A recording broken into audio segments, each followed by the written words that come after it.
Hello, everyone at home. We're starting now. And for those at home, I just mentioned that here we have Ajahn, Jonathan, Mombeti, Kun Em. In the corner, we have Kun Mu, we're very glad is with us today. Vincent has just walked through the door. And here we have Kun Riti, who has come from Cambodia just for today's discussions. Kun Riti recently joined our Chinese English Zoom discussions, so we're glad to meet him. And here we have Griffin. Griffin lives in Australia, and his mother, Kun Ayada, who we actually used to know in Hong Kong. And so they're both joining us today. Kun Meta and Kusima hiding around the corner. And I've forgotten your name. And Kun Metawi, who is helping with the cameras. Okay, I think we can. Yes. Good. And okay, so we can start. So I just mentioned to Ajahn briefly that Kun Riti, it's his first time coming to the foundation, and at breakfast he just told us a little bit about how he became interested in the Buddha's teachings and how he came to listen to the YouTubes from the foundation. So maybe you would like to just summarize it for Ajahn.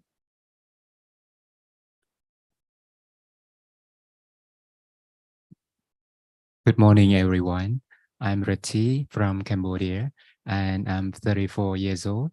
And today I come to Thailand and to pay my respect in person to Ajahn, to John and Sarah for sharing all the Dhamma discussion. And I'm very grateful for all the discussion so far. And at first, when I was in Cambodia, before I get to know about this Dhamma discussion, I was very helpless because there are some questions that I used to have in the past, but I cannot find the answer.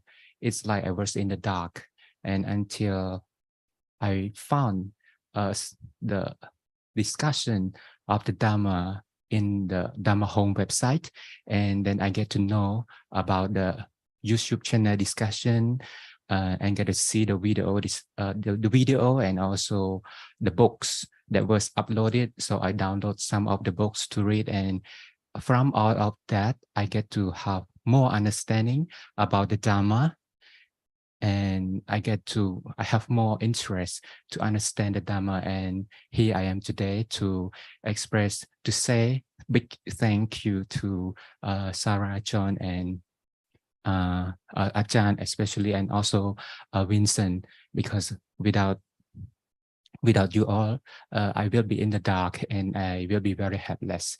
And I'm very thankful for all the Dhamma teachings so far. Yes, thank you very much.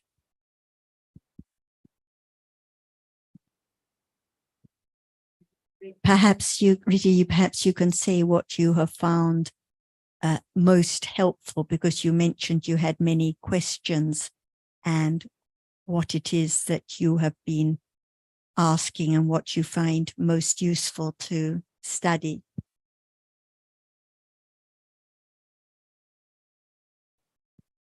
What I find helpful about the Dhamma is it gets me to understand more about what life is, the reason of my existence, why I am born, and why and understand more why different people were born in different family, different status, and what happened to the feeling and other sensation that every person have. So in my experience, I used to think that there is an I in the past. Before I hear about the Dhamma discussion, I used to think there is an I, and there are a lot of lopa and dosa, a lot of attachment, but I didn't know all those things. And it was the things that I was looking for the answers, but I was helpless. And until I get to know about the Dhamma and heard the discussion, and I get to understand, oh, this is the attachment, this is the lopa, dosa, and actually all these happens by conditions, and it is actually citta, cittasika, and rupa that is that is the very reason of my existence, and everything's happen by conditions and all are dhammas. And from this understanding, it helps to me to get rid of, have more understanding and reduce the negative feelings, and also the attachment. And so, yes, that's what I have learned so far. And I hope to learn more about the Dhamma, and also understand more about myself and use it in the daily lives. Yes, thank you.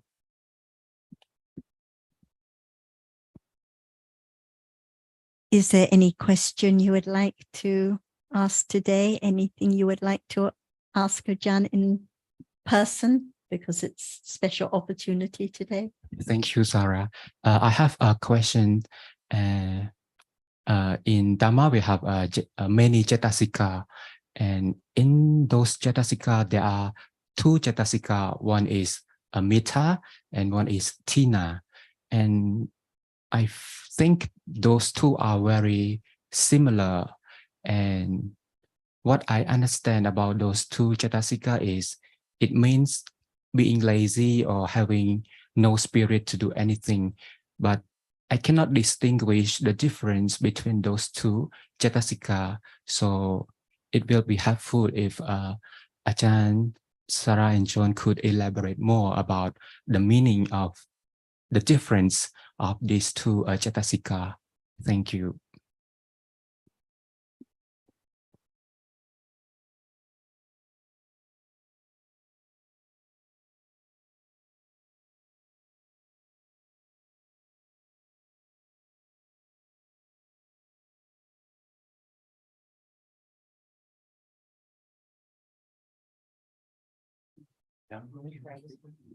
And what is the point of learning to understand these two realities? Because I think it is happening now, but I cannot notice it. But I think it's there, but I cannot distinguish the difference between the two. So I have an interest to learn, to understand clearly each of those cetasika. If any one of these two does not appear yet, how can there be the understanding of it when it's there? Only we learned about many cetasikas and cittas, but as long as it is not there, it cannot be realized as a truth that we have learned. For example, right now, we learn a lot about different cetasikas, but would you like to experience the nature of cetasika? Or the understanding of citta as not self, cetasika as not self, condition, a little more understanding of reality as no one at all, no matter what. So the point is there cannot be precise understanding of any reality we have learned until it's there. And then the developed understanding is there by conditions to begin to understand the nature of what is there as we have learned. So we can talk about what we have learned, whether it's there now, to really understand the moment when it's there. Otherwise, it's there, right? Many cetasikas now are there. No understanding directly of anyone yet. It has to be the understanding of one reality at a time when it's there. So talk just one reality at a time. What is the one now?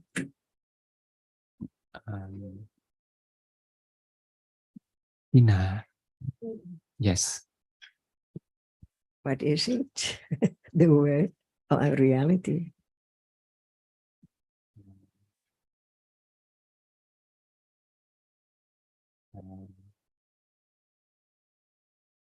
And from hearing about it, what moment does it arise? In order to begin to understand. For example, now at moments of attachment, does Tina arise?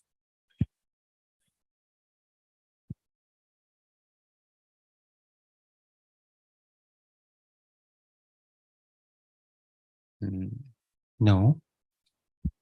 Actually, when it is what we say, the weak loba, then it can be there, like when there's clinging and one's too tired or too lazy to help the person next to one, then Tina can be there at those moments when it's the weak, what is referred to as the prompted loba. What about at moments of seeing or hearing? Is there any Tina at those moments?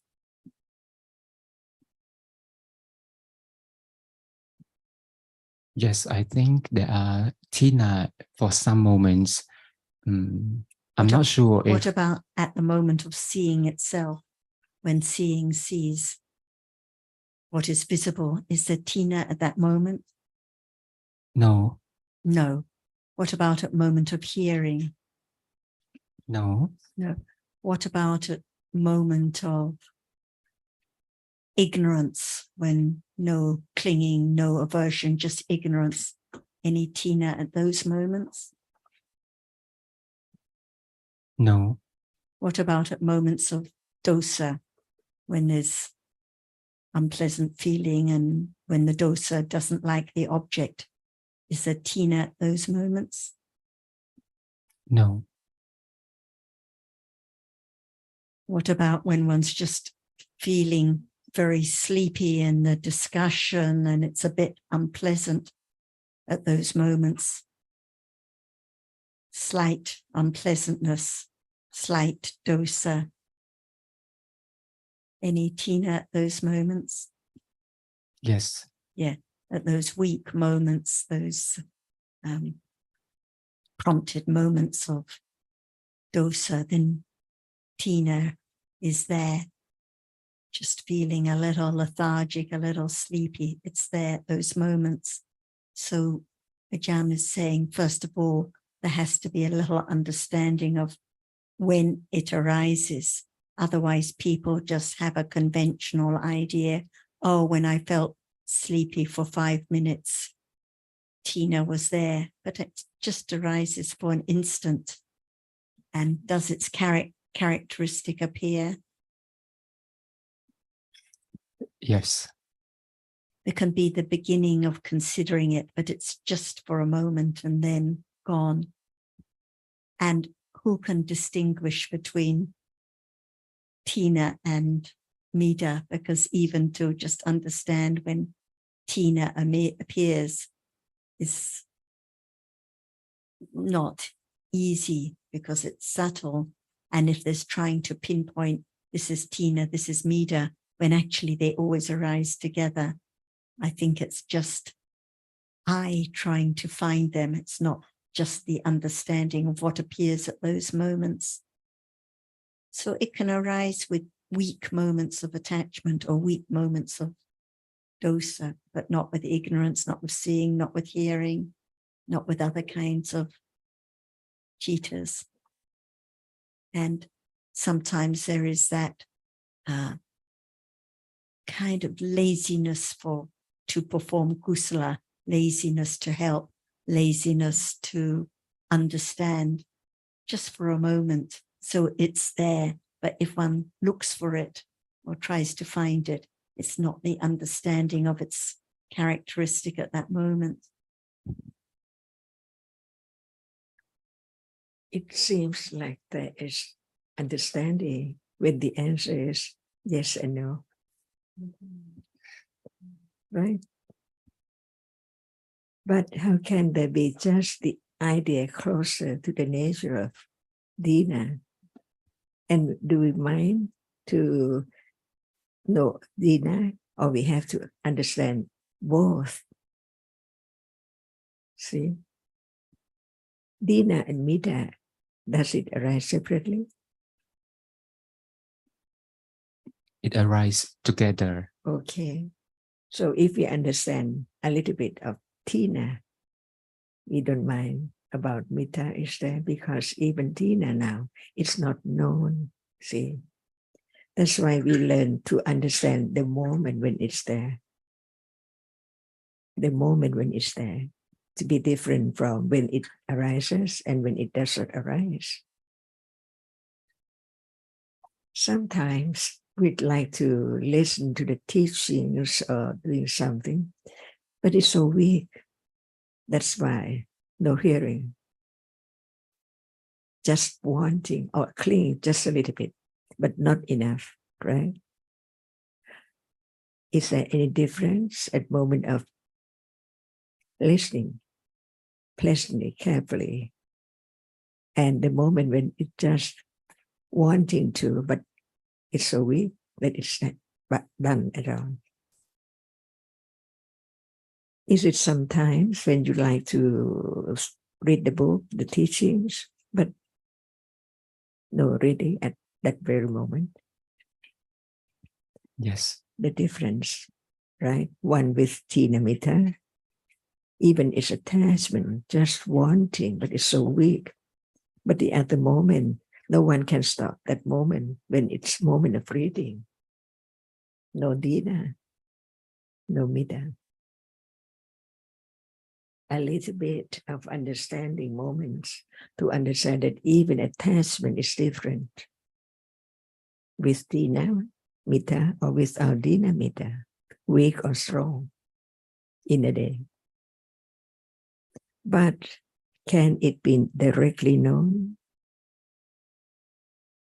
We talk about it as we know it, but as long as it does not appear as just a reality which arises and experiences an object, no matter what, to let go the idea of now, I have very weak attachment, weak to and so on.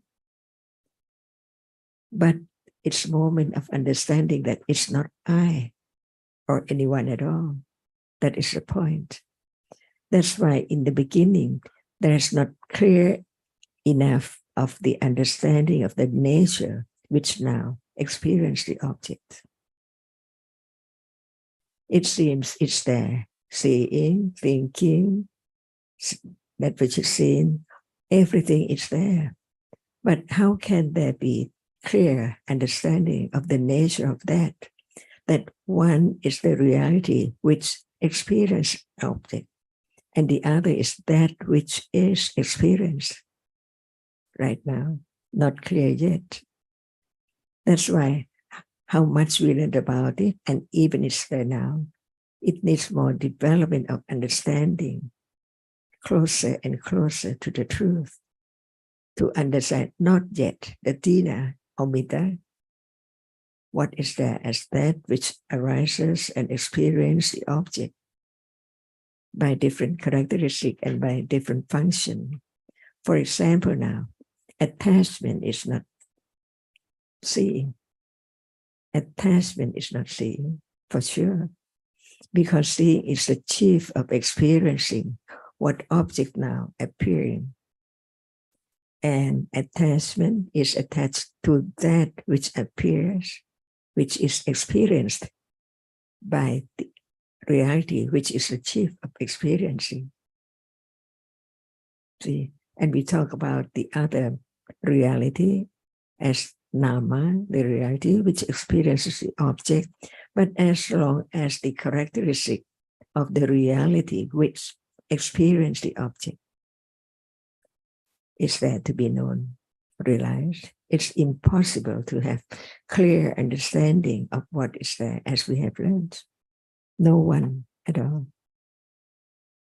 So at moment of thinking about dinamita, is it real? Yes, it is real. What is it? Thinking is real. Not known yet. See? So we live in the world of darkness, as you said. No understanding of what is there as it is. Light on it little by little to be known as it is. From hearing, considering, until it appears not clear yet, until it's so clear. Different degrees of understanding. That's why each word about the truth has to be considered again and again and again in different aspects. Just begin to attend to a characteristic by conditions right now. Is there any attention to a reality now experienced or appear? Seeing. Really? I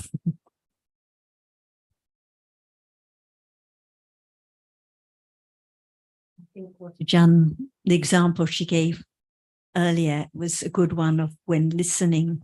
We think when listening to the Dhamma, there's hearing and then there's wise considering and there's understanding. But what about at the moments of listening after the hearing when there's a kind of laziness, like I can't be bothered to consider at this moment so briefly, moments of attachment, moments of aversion, and when it's weak with Tina and Mida at those moments, or when one would like to help one's friend, but at some moments, I can't even quite be bothered to write the word down in their notebook. Those moments of attachment, aversion, no kusala at those moments, even though from the outer appearance one is helping. So it's so brief. So it seems that they're seeing now, it seems there's understanding, but most of the time there's ignorance, there's attachment, there's aversion, often with Tina and Mida. So this is now, this is daily life.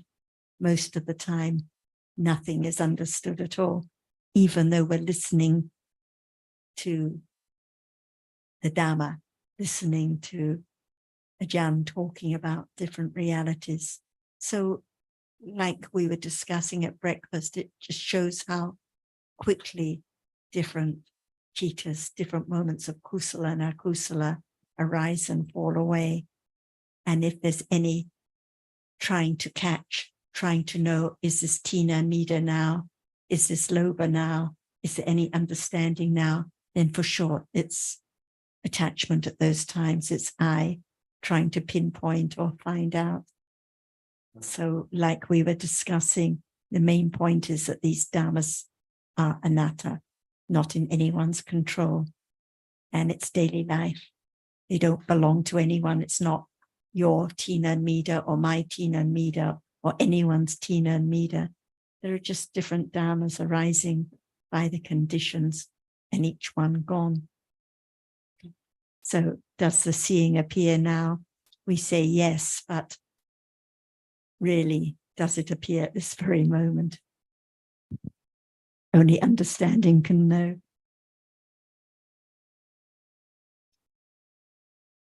Thank you, Sarah and Ajahn. Yes. So what is important is to understand about that which experience. And yes, like Sarah mentioned, there was an I when I raised this question, because I want to understand the meaning, the difference between Mita and Tina. Yes.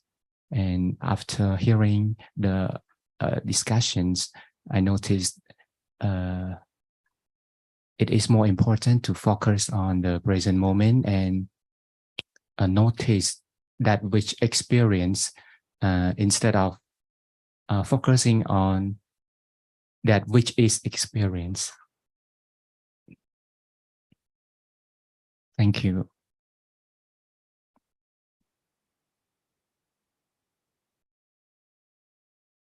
Consider again. Another thing to keep in mind when we are curious about these different realities that we are told are there but do not appear.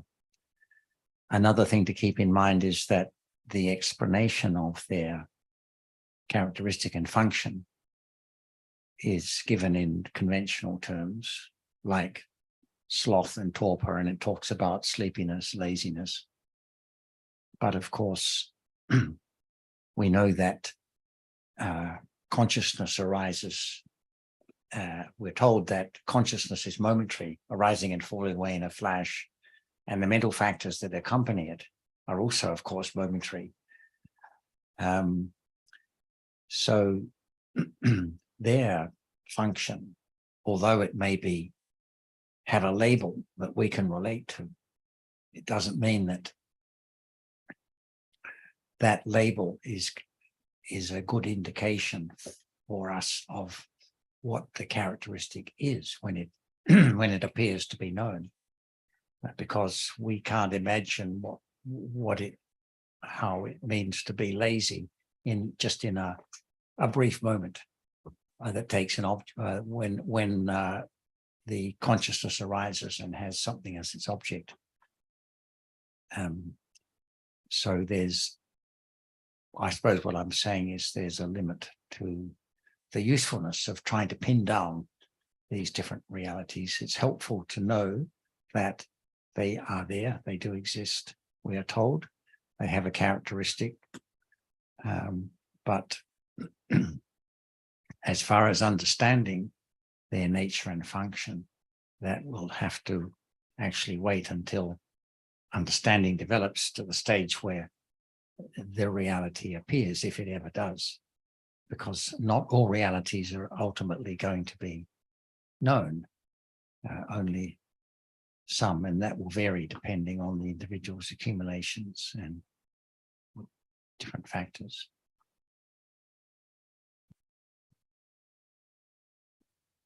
And when there's the idea of focusing, is that understanding? Focusing on the reality that experiences, is that the understanding of what experiences, or is it I again trying to focus, trying to pinpoint? For example, we know from our discussion in the taxi that during meditation retreats, one is told to focus on certain objects, like the sensations, and we know this is a wrong practice because it's the idea of I doing something. But even now there can be an idea of focusing on Tina and Mida, focusing on seeing, but this isn't the natural understanding of what appears. If there is the idea, there should be understanding of seeing rather than visible object, or hearing rather than sound. That is the clinging again, the expecting again, not understanding just what appears as it is at this very moment. Do you have any comment? Yes. Thank you, Sarah and John and Ajahn, for pointing out those comments. Yes, it is I again.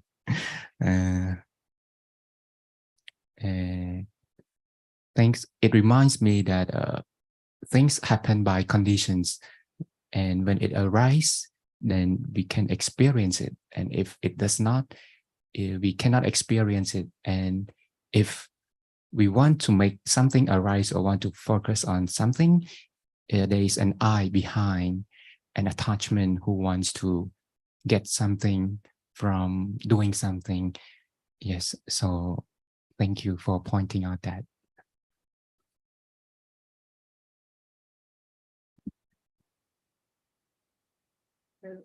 So many traps, even during the discussion, even though we have no interest in going to a meditation center or following a practice, but even when reading the sutta, even when listening to the discussion, the I is lurking all the time, ready to try to wish to focus, to understand, and so on.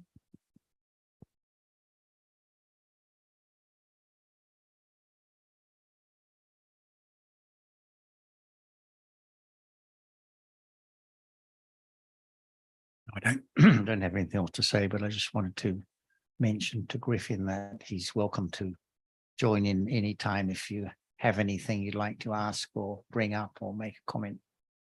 Just indicate.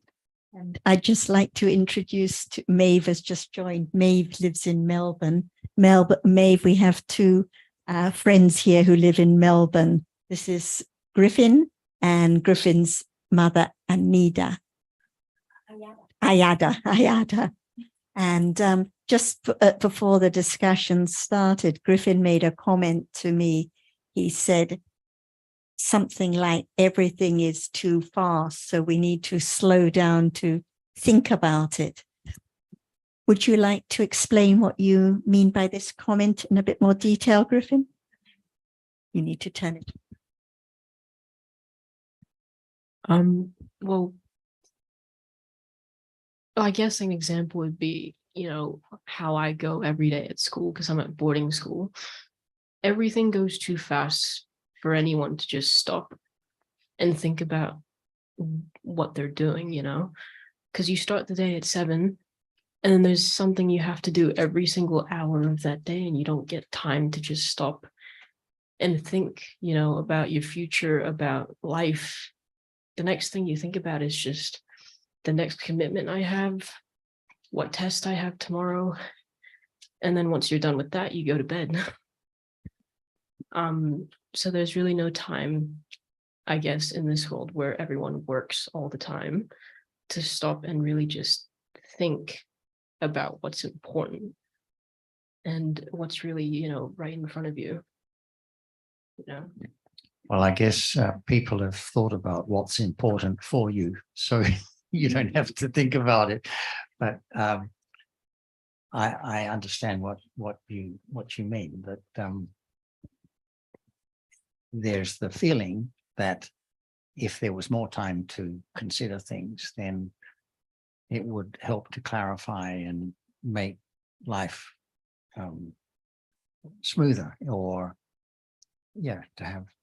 But I think there are always bound to be questions that are unresolved, because that's the nature of the mind, isn't it? To be curious about why this, why that, or what if this, what if that. And what we understand from the Buddha's teaching is that everyone is slightly different in the tendencies they have to think about things and to understand or to question or what they want to do, what they like doing, what they dislike doing, and so on and so forth. So just for consideration, although one always feels it'd be nice to have more time, there's always the possibility that if there was more time, the questions would still be there, because that's the nature of the mind, to be curious or to be puzzled, to be confused. So one can start to appreciate that this is just the way life is, because of the way we are, and the way we are is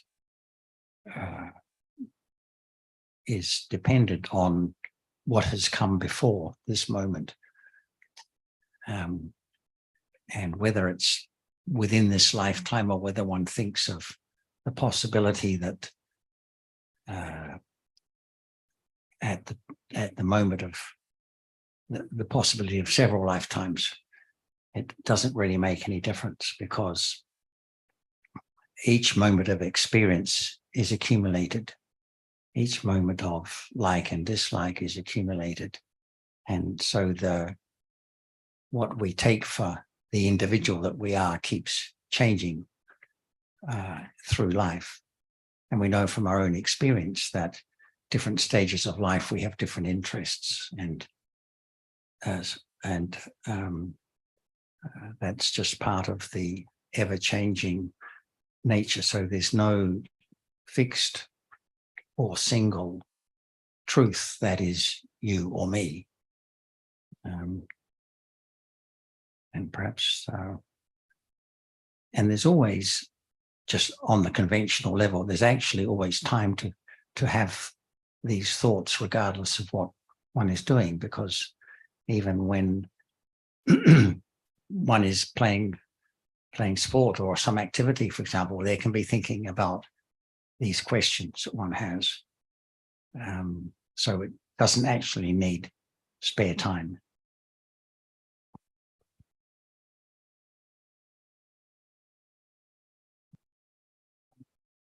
And a little earlier, Jan was asking Kunriti about whether there is seeing now, whether there's understanding of seeing.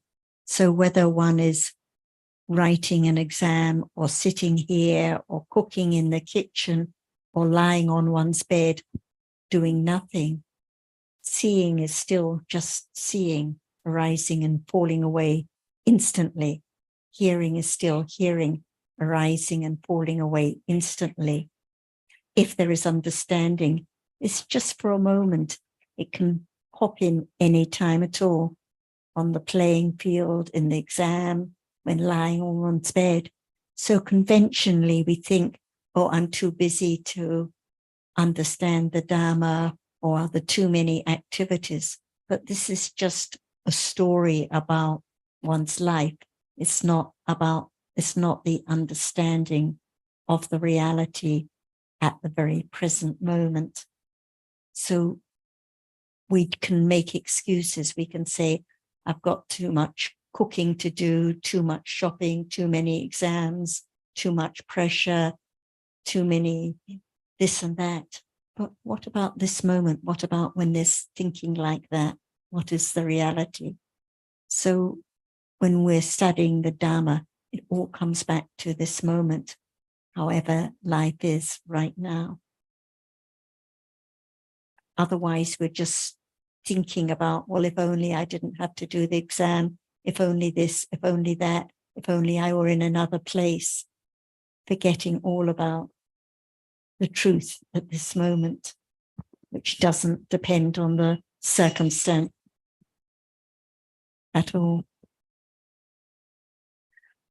If I'd like to add, if we go back to the understanding of conditions, everything that arises is because of conditions. So if you start to think about, of course I have to say you because that's the nature of language. When you start to think about, why doesn't understanding arise now? Why can't I understand that now? That creates just dosa. Whereas I don't know how familiar Griffin is with Pali terms. So he's what? I don't know how familiar he is with Pali terms. Okay, no terminology. In other words, it's unsatisfactoriness. You get irritation. Okay, irritation is a good word. There's irritation, and that's not helpful. Whereas if there's understanding of the nature of conditions, there's kind of a stepping back, letting go, and say, whatever arises, arises, and we think about that. Or if there might not even be the thought to think about that, but don't worry. Okay, as long as you're studying, you find the time to read and then deeply think about what you read about the Dhamma. You will realize it's by conditions that anything will arise. Understanding will arise only by if the conditions are there, these factors are present, and so it can arise. Otherwise, it's not going to arise, no matter what you say or how upset you might be getting about, oh, I don't have time to do this and I don't have time to do that. You can be anywhere, sitting on the toilet, and understanding can arise. So it's all to just step back, do what you have to do on a daily basis, but at the same time, if when the thought arises to, okay, I think I'd like to read the book. The thought arises, it's a condition. Okay, I'll read the book. And if there's thinking about it, all this is creating more conditions for actual understanding to arise later on. And because there's no you to control it, there's no way that you can say, well, gee, 5 o'clock today, understanding is going to arise. It doesn't happen. So don't worry if no understanding is arising, or you don't understand what this Jetasika means or what that Jetasika means. In time, when conditions are being created for understanding to arise, there will be increased understanding. And also understand that it's a very slow process. It takes lifetimes. Okay. I mean, I've been studying here for 23 years, and my understanding is like, very minus. I mean, it's pretty low. So it's a long process. So don't worry that you think you don't have time.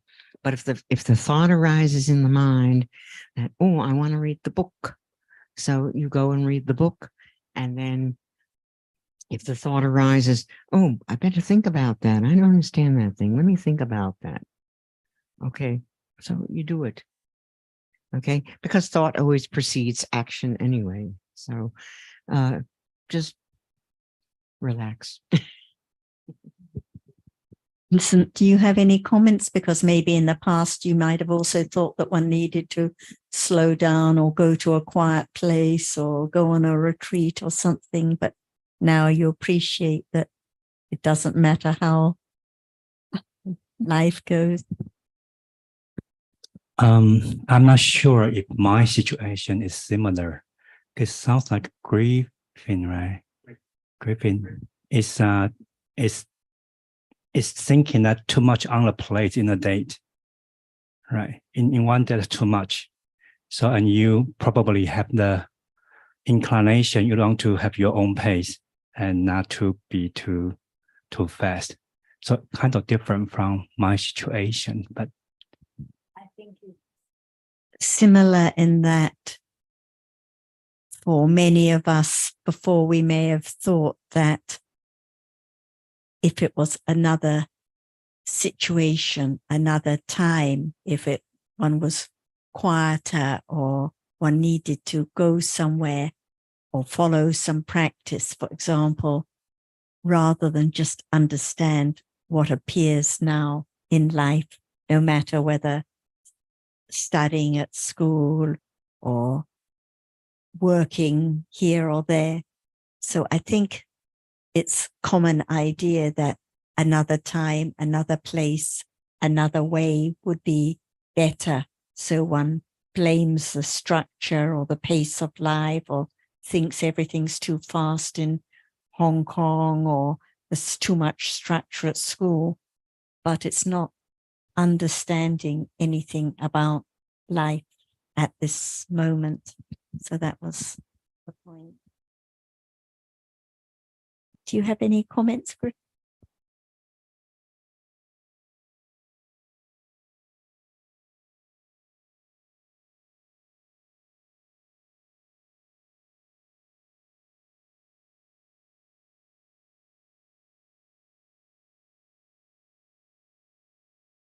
just a very quick comment.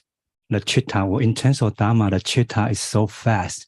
So it doesn't matter how fast in our daily life, the chitta is capable of, the mind, the consciousness, right? Because it sounds to me you want to figure out the priority of your life. Not just like John said at the beginning, someone think what is important for you, but you want to figure out what's important for you and what's the priority. But the pace can be very fast, but the consciousness is always capable of experience whatever the object is, and it's what's really matter is the thinking, the quality of the thinking. That's just a comment. Right? The seeing now, how quickly does it arise and fall away? The thinking now, how quickly does it change? Does it fall away?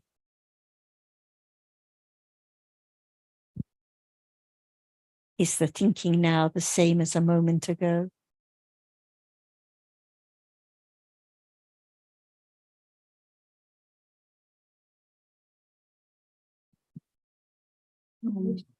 You said no. Yeah. What about the seeing now and what is seen now? Is it the same as a moment ago?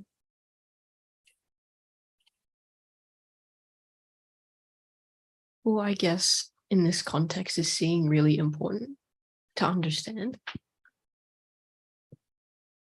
It's a good question, because what is the point of learning anything about the Buddha's teachings if it's not to understand what life is at this moment? Because yesterday's gone, tomorrow hasn't come. Now you're not in school in Geelong. At this moment, there is seeing now, there is hearing now. So the point of the teachings is to understand what life is, and life is just at this very moment. So we talk about seeing now or hearing or thinking, because actually each one falls away instantly. So no matter what the story about life is, sitting in a room in Bangkok or being at the Shangri-La in Hong Kong or studying in Melbourne, actually there's just seeing, there's just hearing, there's just thinking arising and falling away very rapidly. And this was Vincent's point. So actually life is changing at each moment, regardless of how much homework we have or how much of a schedule there is, or no matter whether we think we're busy or not busy. So we come back to understand a bit more about life now. Do you have any interest in understanding what life is, what life truly is, rather than just our usual story about life? Kind of confused by that question. Yes. I was going to say, I think Griffin is not here because of a specific interest in the Dhamma as such, if I'm not mistaken. Yeah. But his mum has brought him along, but he does have issues that are relevant to him in his life, like we all do. But just to suggest a different perspective, what Vincent and Sarah have been talking about is that if we want to sort things out, the only thing that can be directly known is what is appearing at the present moment. Otherwise, we are just thinking about life, our version of life, our version of ourselves. And that is, as Sarah said, just the story of things. So forgetting about whether one's interested in Buddhism or not, just as something to think about, that our perception of the world of life is based on how we perceive the present moment, what we think is real at the present moment. And only by having a better understanding of what is real at the present moment can one have a better appreciation of what life involves. So we're sort of coming back to the very basic beginning of having a better understanding, which is understanding what is appearing at the present moment. And of course, seeing is one of those things that appears. It's just one of the things one could say is appearing. There's seeing, there's hearing, smelling, tasting, touching, and thinking all sorts of stories. So these are different realities. We call them realities. but they are things that can be directly understood or directly known at the present moment. When you ask the good question, what's the point? What's the point of learning about seeing now, hearing now? You might say it's obvious there's seeing now, there's hearing, there's thinking. The point is to begin to appreciate that this is life, these different moments of experiencing, arising, changing all the time. And we're used to thinking there is an I, a Griffin, a Sarah, a Suchin, someone who is here, someone who experiences, someone who thinks. But by beginning to understand more about these different realities and the different realities that experience an object like seeing or hearing or thinking, different from what is experienced, such as the visible object or the sound or the idea, we begin to appreciate that perhaps there is no one here. Perhaps in truth, there is no Griffin, there is no Sarah, there is no Suchin.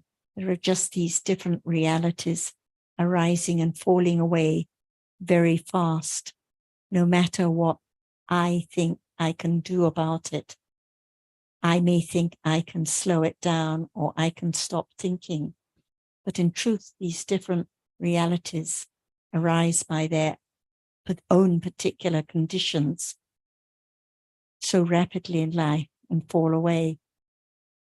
So the question is there really anything that you can do about it? Can you stop seeing now? Can you change the hearing now? Can you stop thinking about what you don't want to think about now? Or are these realities anatta, not in anyone's control at all? So this is the heart of the Buddha's teachings. We think I can control life, I can change my schedule, I can slow things down, but the seeing has already arisen, the hearing has already arisen, the thinking about this or that has already arisen and fallen away countless times. Even that thinking, I should be able to slow it down. It's conditioned, those moments of thinking. So, is there anyone to control anything in life? A point to consider.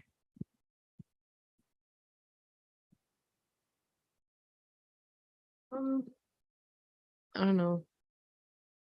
See, we're talking about thinking, and that's getting me to think a lot. And I probably will about to say something that's kind of out of line, maybe, but when I think about seeing, I don't think about eyes, you know. I think sometimes blind people see more than, you know, normal people do.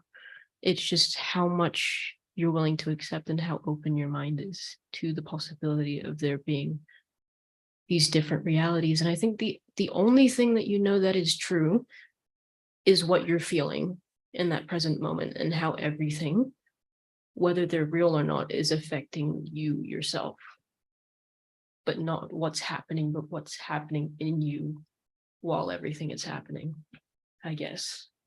Does that make sense? Well, I think it does, because I was about to say that a lot of what happens in life to one is totally beyond control. So there's no knowing what is going to be seen or heard or tasted or touched or smelt next moment. There could be a loud explosion. The people in Libya recently suddenly got washed away by this gigantic flood, but we all know that it cannot be predicted what will happen at the next moment. And so the only thing that can be known is what is appearing at the present moment. Now, you put it in terms of how I feel about what is happening at the present moment. Depends what one means by how I feel about it. Is one talking about the thinking? Is one talking about the feeling, pleasant or unpleasant feeling? I'm happy with this. I'm not happy with this. I'm confused. There are different, we can call them realities. The mind is one, the thinking, the feeling, and seeing and hearing, and what is seen and what is heard are other.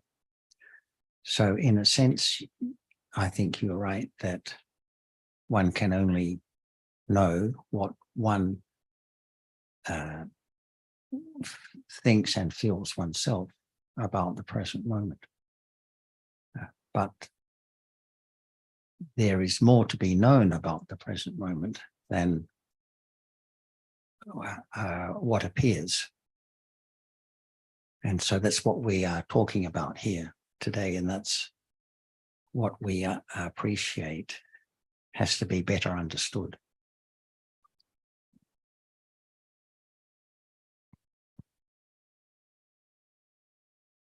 Just wonder, Griffin, do you really agree we don't know what's next? Oh yeah, definitely. So we No don't one- know what the time of sunset today? Well, time is a human construct, right?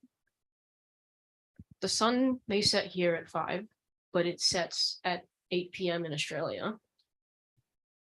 And it rises at a different time in America. So it's technically all subjective at this point because we invented time. We gave sunset a number, but it's just sunset. I think what Vincent is saying is that some things are predictable, Oh, but yeah. that's not the same as saying that one actually knows what's going to happen, because just based on past experience, we say sunset will be at such and such a time, but that's not our own knowledge. That's not something we know from our own experience.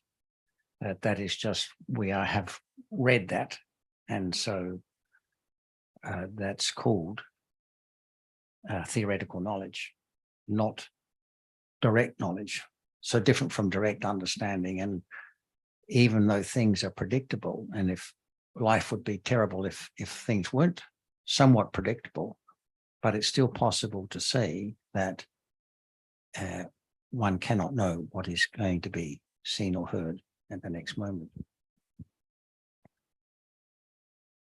Seeing that we were talking earlier, we're not talking about seeing in the sense of understanding, like seeing the truth. We're talking about if one isn't blind at this moment of seeing what is visible. So the question is, can a sunset actually be seen? Or like you said, is that just a construct, just an idea there is of what is seen? Because what is actually seen at this moment?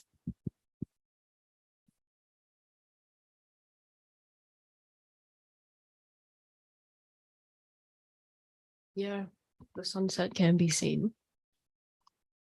but only for a moment. And what can be seen at this moment for a moment? Well, not the sunset.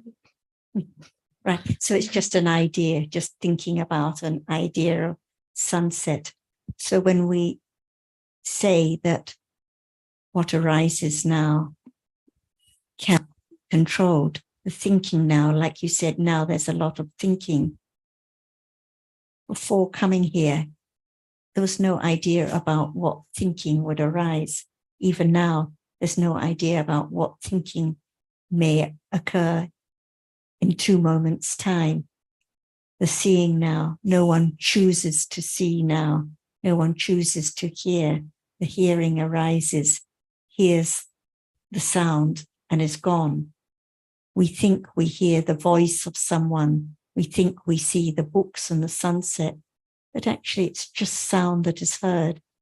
And immediately there's thinking about the impressions, the details, the voice, the words. And the same with the seeing now. It just arises by conditions, not by my wish, sees what is visible for a moment, as you said, and is gone. But so quickly there's the thinking about the people in the room, the books in the bookcase. But these are all what you call the mental constructs. So the seeing itself actually is not the books, it's not the people. What is seen is not the people, the books. So this is the learning a little more about the truth now, which is not in anyone's control at all. So I think what Sarah's saying is that the moment of experiencing through a sense door is just that, and different from the concept that follows. For example, hearing. What is heard actually at a moment of hearing? Is it a person speaking? Is it a word? Or is it just sound? And I think we can appreciate that at the moment of hearing a sound, that is just, the sound is just heard. At the moment of hearing the sound, there's no voice, no word, no meaning. It's the thinking about the sound that's been heard. Because if one hadn't learned the language, for example, there wouldn't be the meaning being conveyed. So this idea of the meaning of the words being spoken is a mental construct also. And in that sense, so is the sunset, because the moment of hearing, just to back off a bit, no matter what the situation in conventional terms, whether it's a discussion, whether it's listening to music, whether it's doing an exam or whatever, the hearing is the same. The experiencing of sound is there, common for every moment of hearing, regardless of the situation. But what makes it different, seem different, is the thinking that follows. And so it is with seeing. The moment of seeing, there's experiencing of whatever impacts, whatever touches the eye base. And then there's thinking about it, which recognizes this person, that person, this is a room, a table, or a sunset, depending on the situation. But the actual moment of experiencing that we call seeing has the same basic characteristic, regardless of the situation. So there's a lot of life is a lot, as we know it now, is a lot of mental constructs.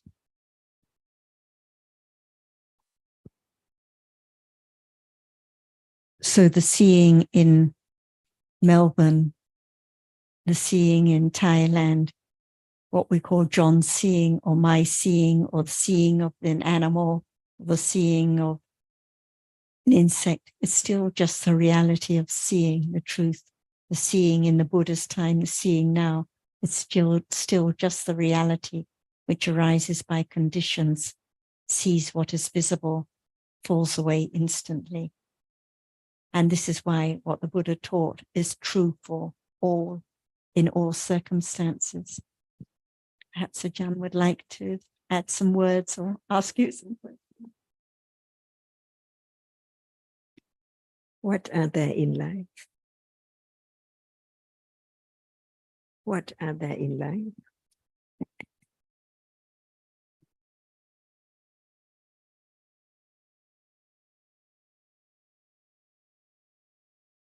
In what way? Anyway, Anyway, what are there in life? see, don't know. Can it be known? Sorry. Can what is there in life be known?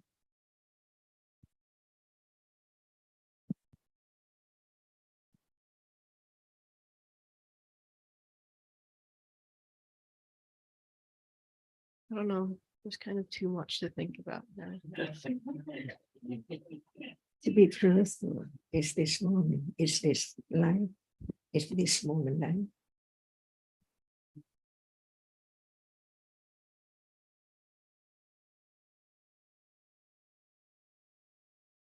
Yes, Life. but I think every moment makes up life. Okay, every moment. What moment is there now? Which is life.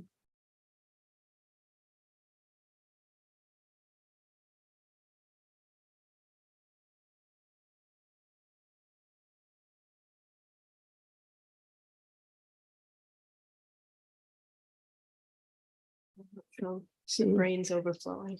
So it's no understanding of life at all. Is it true? Just live. Yeah. Should it be known as it is or understood the way it is? The truth of it. Or useless? What's the point of understanding what is there in life? Or it's so very useful because before hearing about the truth, no understanding at all of life from moment to moment, on and on, past, present, future. Nothing can be known when there's no interest to understand the truth.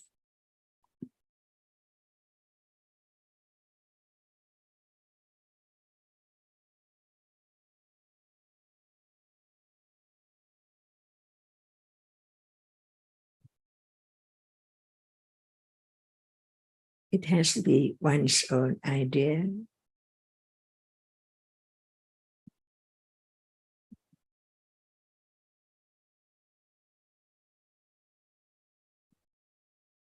So why do you come here? To support my mom. See, only that, only that, see, only that. And what did you get from the confirmation, from what we have talked about? Well, I guess it's just an expansion of knowledge, maybe About life. about life, everything. So what is life now? Life is many different things for me, but I think the way that it is being discussed today is a rather both Okay. simple and complicated way of Okay. looking at it. So that is thinking. Who thinks? Who thinks? Everyone thinks. You are thinking on and on and on each moment about this and that, right? Yeah. So thinking is a reality. It's real. When is it real? I think so. At moment of thinking only. Yeah. Okay. So thinking is conditioned to think in such a way. No one can change the condition for thinking to think about it, right? Is it true? Thinking. I guess it Is thinking Yes. real? Can anyone make it arise? Do you know beforehand? no. Say, but how can it arise in such a way? No, No. It just by conditions, right? yeah. If it hasn't been heard before, thought about before, can there be such thinking about it? Right? Yeah. So what about seeing right now? Is it real?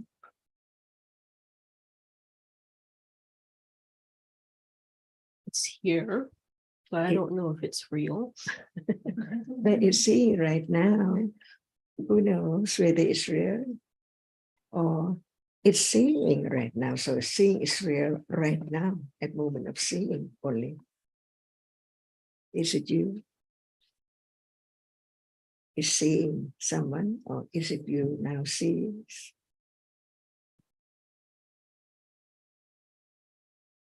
Yes. Consider that again. Before seeing arises, is there you?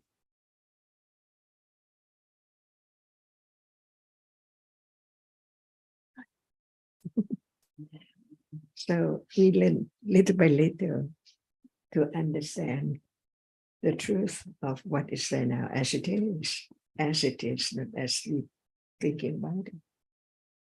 Right? Learn to understand the word of truth, whether it's true or not. That's all. What is true? Is it someone, or seeing is just seeing? Does it matter if it's true? Seeing is true or not? Does it matter? It's now. It sees or who sees.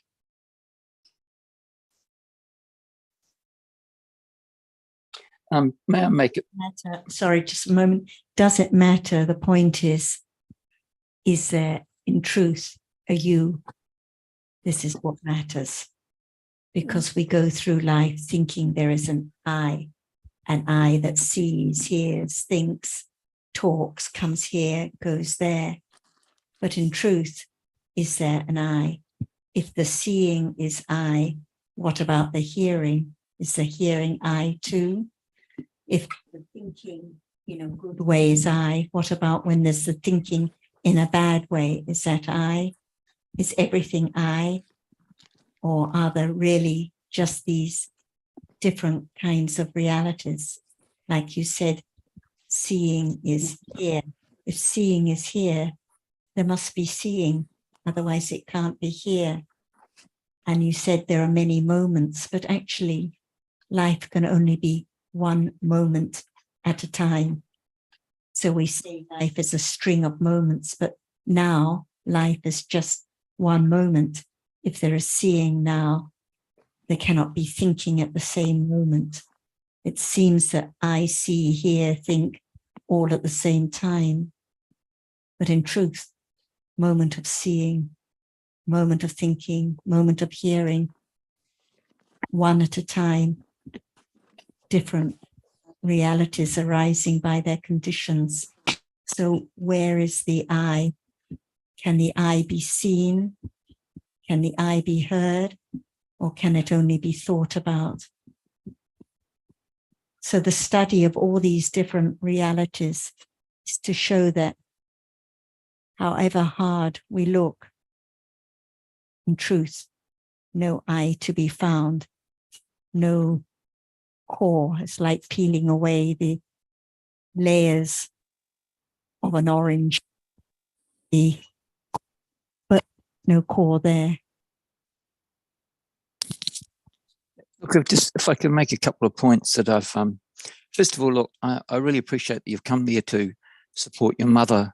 And when I've been listening for a little bit, I'm sympathetic to your situation in a way, and I hope that doesn't come across as patronizing. I don't mean it to be so. The Dhamma is like another language. It truly is. It's a completely different language to the conventional truths of the world. The world has, as has been pointed out by Jonathan and others, there are conventional truths, and we need them to live, to express ourselves, to understand each other, etc., etc. And Tanajan just asked a moment ago a question about truth. You know, are you interested in the truth? And I think essentially that's what the Dhamma, the Buddhist teachings is called the Dhamma. That is what is the Buddhist teachings is all about, the truth. And it's not not the conventional truths of the world, people and things and so on and so forth. It's about the reality that appears now, and that's very, very subtle. It's difficult to perceive, difficult to understand, very difficult. So I'm very sympathetic. I mean, my only encouragement, of course, would be to try to understand that the language of Dhamma, because it's not an easy language at all. And it takes great patience. You may have heard that the Buddha spent, billions and billions of lifetimes working towards an understanding of that truth, those truths. But that took him billions of lifetimes. And of course, we cannot expect to understand that truth just in one lifetime. That's impossible. So I look, as I said, I'm sympathetic to your situation there, and I've listened to some of the others who pointing out what seems to be relevant and may be helpful or may not be. I'm not entirely sure, but as I said, I'm appreciative of come along to support your mother, and I think you're in a very very unique situation being with Tana Jan, because it's we all have deep and profound respect for her and for her understanding that she conveys to us, which she has accumulated, no doubt, over millions of lifetimes also. So we can appreciate that, but we're not that person. We're not Tana Jan. We're not somebody else. We're who we are. And we've got the kind of learning experiences over many, many lifetimes, and perhaps, and fortunately, we may have been able to hear the Dhamma sometimes on our journey that enables us to be here and listen to it at this particular point in time and have some appreciation and perhaps some understanding of it at some level. But that takes a great deal of I think primarily honesty. You know, when we hear somebody speaking, we're often primarily interested, are they speaking the truth? Are they speaking the truth? And I think the wise consider that carefully. And sometimes we can be tricked in the world, that does happen, but we listen again and again, and we listen to that person's perspective again and again and again to see how true that is. And of course, we're always checking inwardly, does that accord with our perception of reality as we understand it?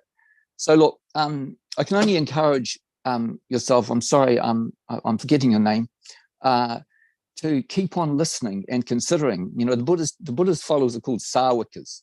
They're the listeners, literally means a listener.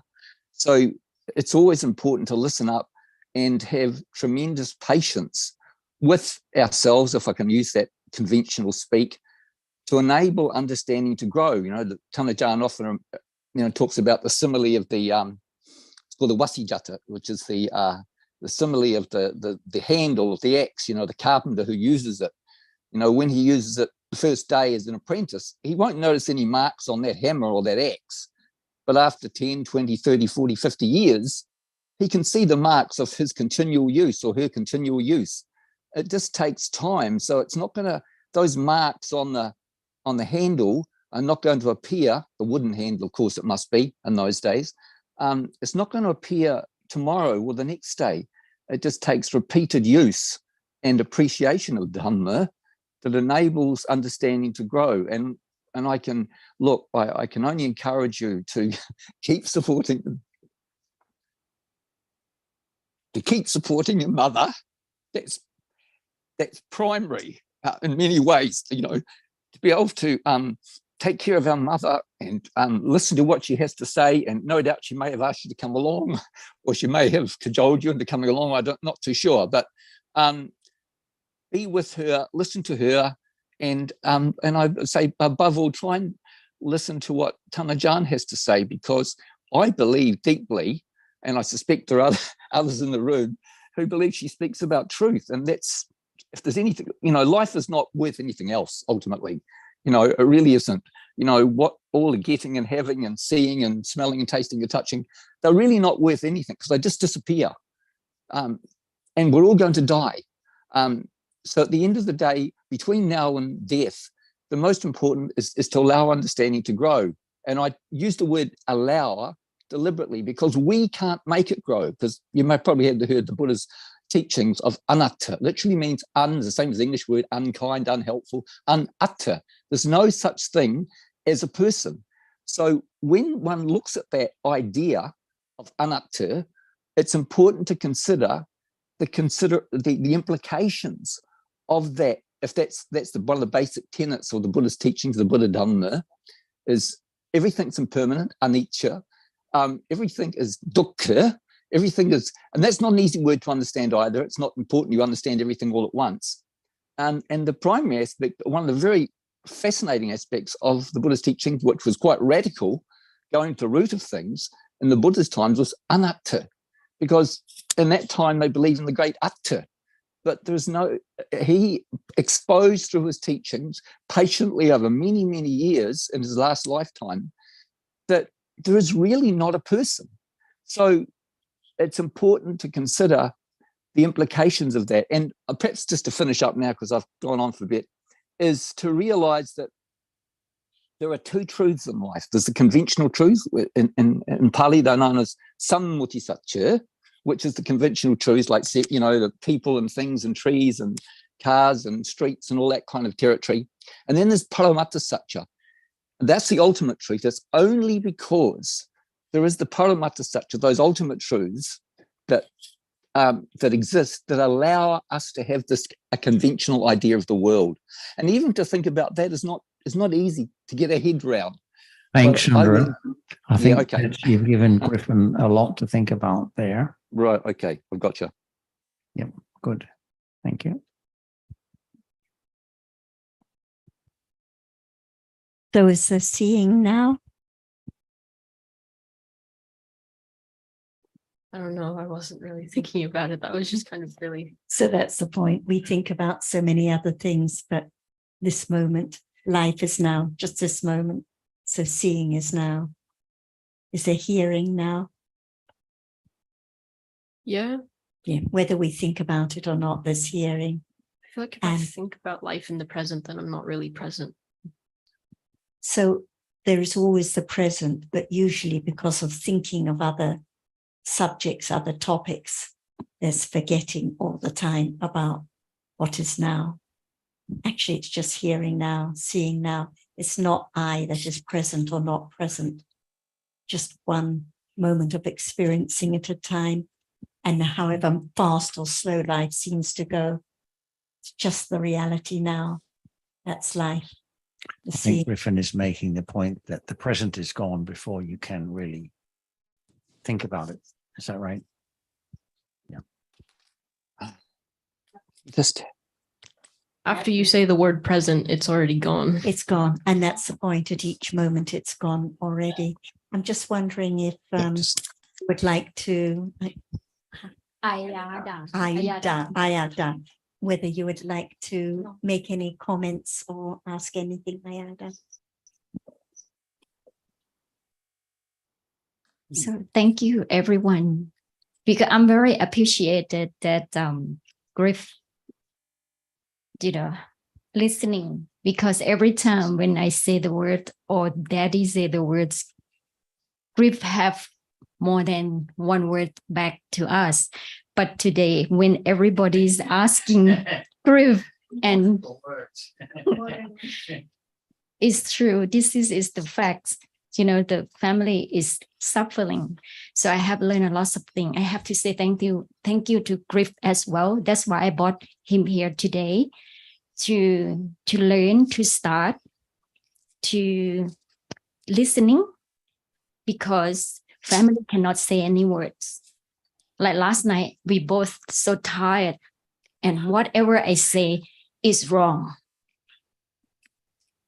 And I'd like to just comment on Griff's last observation that the minute I think about the present, it's gone already.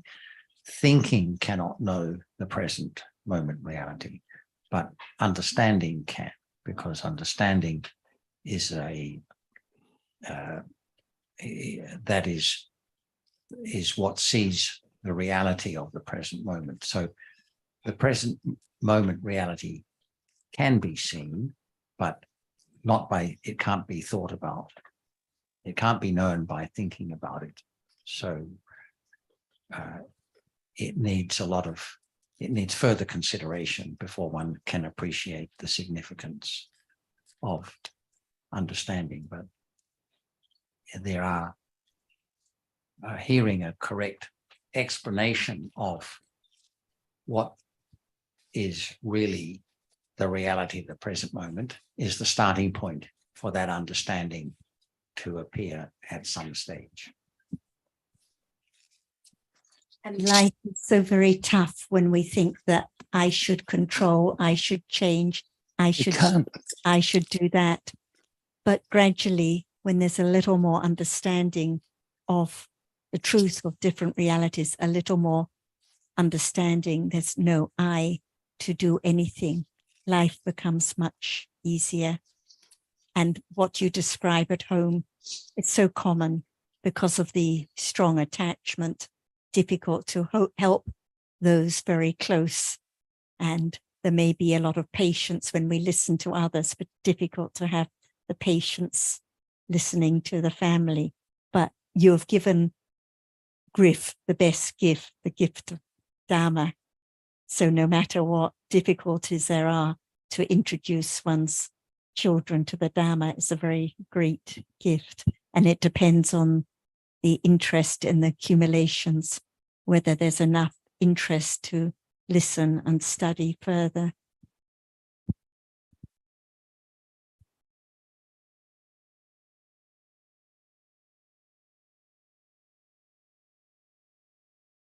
Is running out. I was going to come back to Riti because he's also visiting just for a day or two.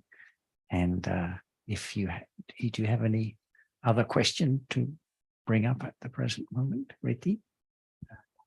Okay, good. Feel free anytime to come in and not just ask a question, but to make a comment also. Yeah, please feel free. Like to add anything further before we finish, Valang? It has to be your own understanding, right? And what did you say yesterday to your mom? Dhamma?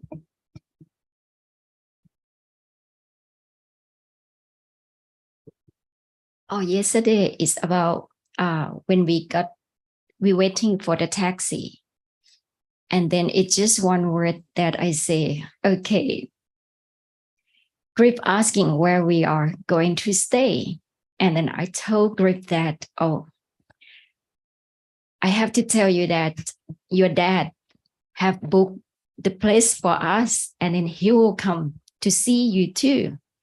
And Griff just changed his face and then get angry because he doesn't want to see daddy. And then whatever I say is wrong. And then at that time, at that moment, so I think I got tosa. So I got angry and I speak very fussy and not listening to. And then after that, when I get onto the taxi, and I feel like, oh, what I have done. So I have to slow down. I have to thinking, this is the good thing that when I know Dhamma, so when I know when I'm wrong, so I am considered more and more. Yeah. And now who's getting angry? It's not anger so much as just frustration. Is it you? Yeah. Yes. Did you know beforehand that it will be there? No. See, so was you. It was kind of the only reason I agreed to come, because I thought he wasn't Yeah, going to be here. But before thinking about that, it's the you. sorry, I Before thinking about it like that, it's the you before. think I got angry before I started So what thinking. is that which is you before thinking?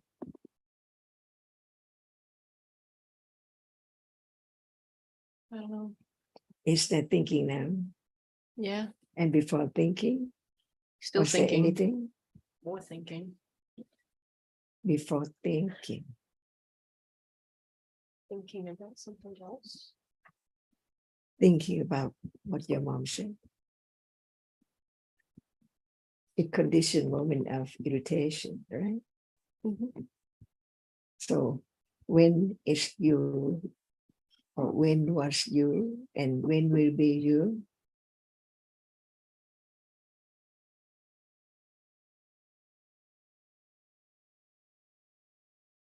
What? Sorry. What is there before seeing? Excuse me, thinking. I'm not sure. Is there thinking now? Yeah. What was there before thinking? Thinking. Before thinking. More thinking? Before thinking. Is I there don't know. I'm always thinking. No. Could there be any thinking about what Ajahn is saying if there was no hearing, for example?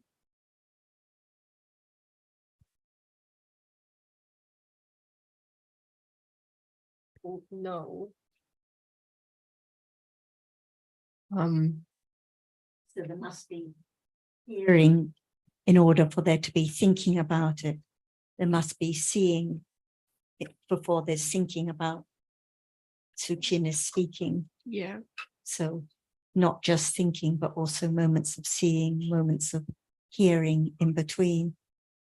And the point is, because you said it's my thinking, we're looking for who this I is before the thinking. Was it I that was hearing, I that was seeing? What is this I? That's the point to consider more about at lunchtime. Where is this I? Because no one knew what the thinking was going to be about. No one knew that suddenly your mother was going to get angry. So whatever arises is by conditions, the thinking, the anger, the seeing, the hearing. So in truth, where is the I? Look very deeply, see if there's an I to be found in truth. This is the point to consider. Because it's a very big weight, a very heavy backpack when there's that I, that the idea of I that can control life. And we all know there are triggers, like when your mum says something in a certain way, that'll be a trigger for you to be irritated. Or if you do something that annoys her, that'll be a trigger for her to be irritated. This is another way of saying that everything's conditioned. When that trigger occurs, there's no way, if I taste something that I dislike, there's no way that I can not have the dislike. So this is just an example of what we mean by things being conditioned. The way one reacts is conditioned by the external stimulus, the sound, the voice, the content of the word, and the accumulated tendency of the individual, because Sarah's triggers would be different from mine by virtue of the fact that we have different tendencies. Each individual, for each individual, there are those accumulated tendencies that are unique to the individual. As there is a little more understanding of what life is and how the irritation arises by conditions, not by my wish or will, there can be a little more understanding and patience with others too, because it's just the same for everyone. No one wishes to get irritated. No one wishes to get angry, axy, but it's by conditions. And this is what is meant by anatta, not in anyone's control. So understanding leads to a little more patience, a little more wise consideration. Okay, we can continue after lunch. Thanks very much for being so patient and being a good sport in the discussion. Helpful for everyone. And